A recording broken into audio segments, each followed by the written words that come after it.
자, 이제 좀 어려운 얘기들이 좀 나오죠? 그래서 뭐냐면, 최소 제곱법이라는 게 있는데, 얘는 뭐냐면, 가장 에러가 적은 직선을 찾아내겠습니다. 그 직선이 가장 좋은 직선입니다. 하는데, 언제 썼냐면, 우리가 옛날에 요걸 썼죠. 요게 뭐였냐면, 요게 분산.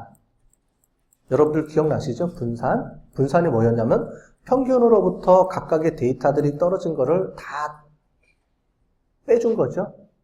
근데 제곱을 안 해주면 다 더하면 뭐가 돼요? 0이 나오죠. 설명했죠? 옛날에 표준 편차할 때.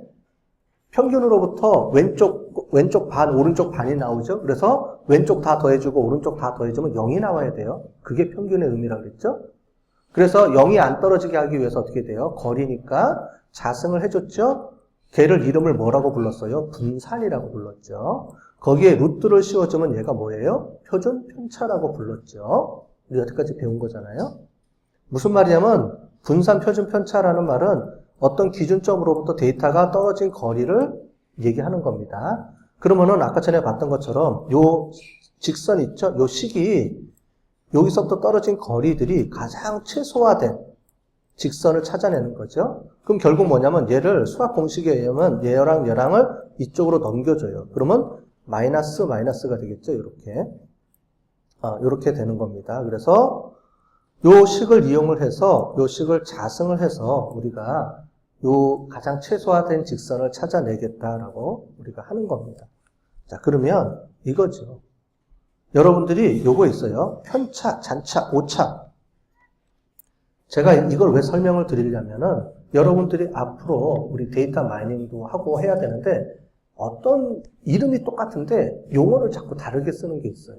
그래서 그거를 좀 설명을 드리겠습니다. 무슨 얘기냐면은 편차가 있어요. 편차. 편차는 우리가 통계학에서 평균으로부터 데이터가 떨어진 거리죠. 그래서 걔를 우리가 자승을 해줘야 되기 때문에 거리니까 분산으로 만들어주고 분산을 다시 루트 씌워서 표준 편차로 만들어주죠.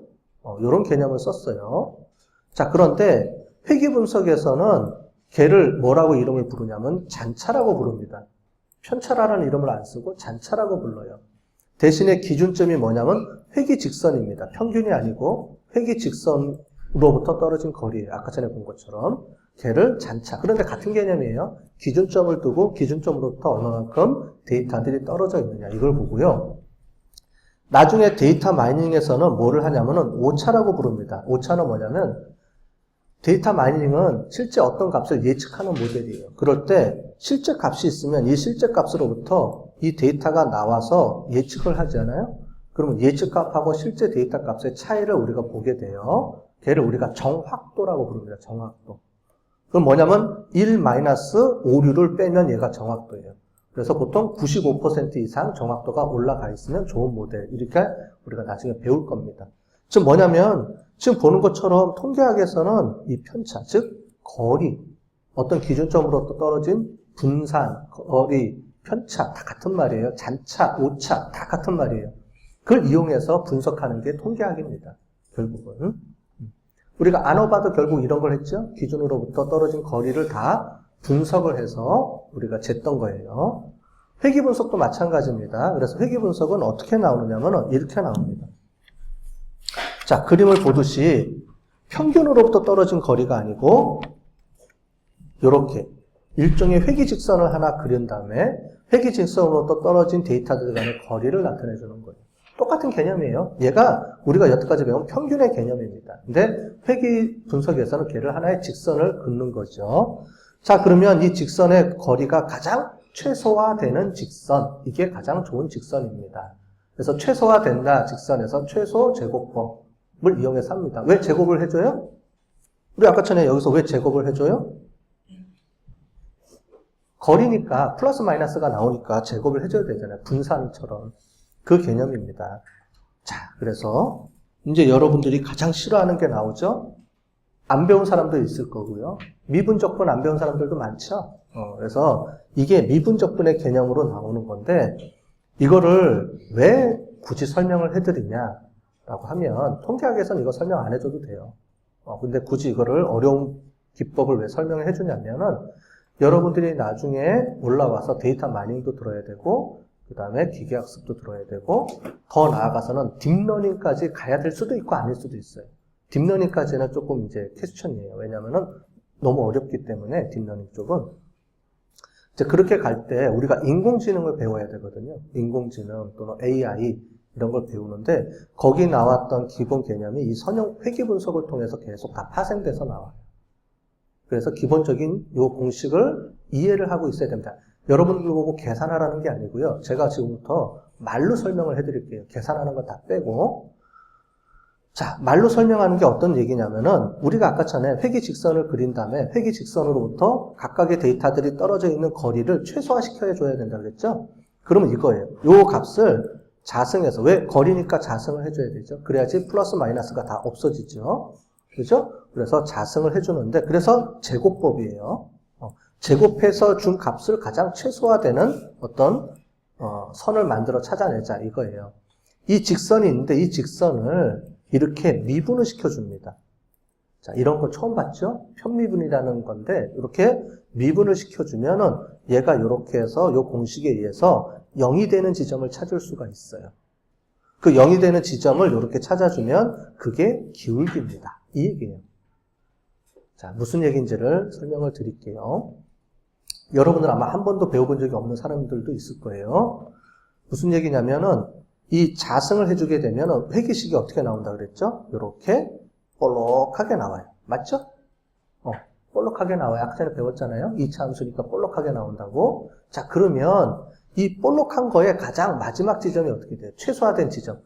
여기서 얘는 뭐냐면 이 지점 중에서 요걸 찾는 거예요. 가장 0이 마지막에 최소되는 지점을 찾아내는 거예요.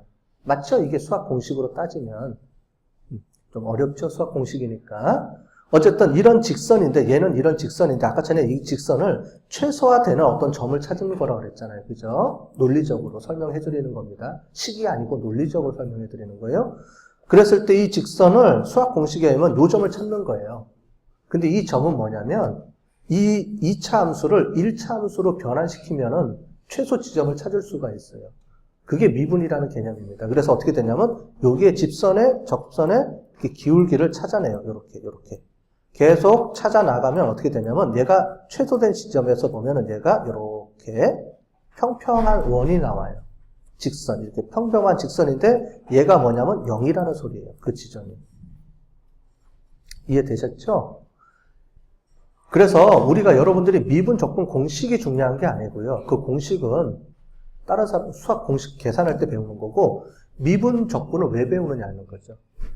그래서 적분은 우리가 아까 확률 면적을 계산할 때 적분이라는 개념을 위해서 면적을 계산해 주는 거고 미분은 지금 보는 것처럼 가장 최소점을 찾기 위해서 미분 공식을 이용해서 찾으면 여러분들이 직선을 1000개를 안 그려도 자동으로 한 번에 찾아낼 수가 있어요. 쉽죠.